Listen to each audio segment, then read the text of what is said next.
คุณจุ๋มทานน้ำว่านแล้วเป็นยังไงบ้างคะ ดีค่ะเมื่อก่อนเป็นฝีที่ขาก็หายเป็นผิวคล้ายๆอะไร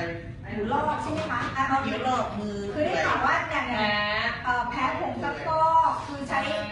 ล้างผงซักฟอกซักผ้าหรืออะไรนี้ก็จะแพ้หมดเลย แล้วก็ลอกเป็นขาวเต็มหมดเลยไม่เคยหายเลย เป็นมานานยังคะ นานนะแล้วมีที่ขาอีกค่ะแล้วกินทานตัวเนี้ยแล้วหายนะคะ กินไปจ่ายกี่ขวดคะนี้ ประมาณ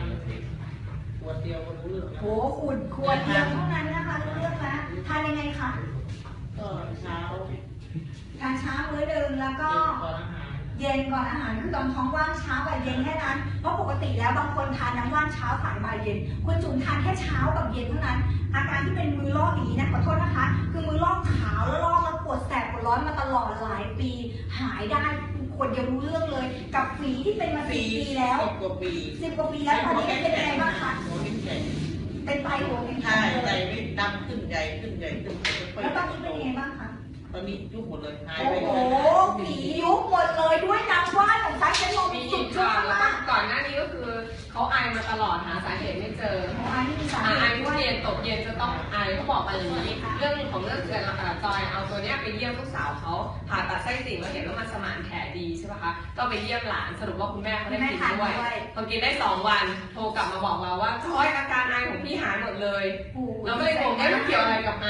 สรุปพอมาสาวไปสาวมาก็คือแกไอจากอาการกรดไหลย้อนถึงได้รู้สาเหตุคือกินยามาสารพัดหาหมอมาหลายคลินิกแล้ว ก็ไม่หายอาการไอนี้ใช่ไหมคะพี่สุ เรื่องกรดไหลย้อนเนี่ยบอกเลยว่า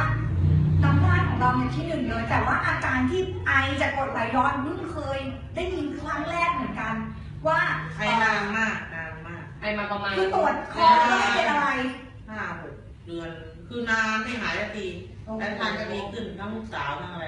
ลูกสาวเป็นแผล แพ้ทุก ก็ สิ่ง ดีขึ้น ลูกสาว ค่ะ แพ้หมดเทสทุกอย่างแพ้หมด ดีภูมิอะไรเขาดีแล้วขับถ่ายเขาดีตลอดเลยเขาไม่ค่อยป่วยเลยทานตัวนี้ดีมาก ตอนนี้คุณถึงทานต่อเนื่องอยู่ไหมคะ ทานหมดไป10 กว่าขวด โอ้โหคือด้วย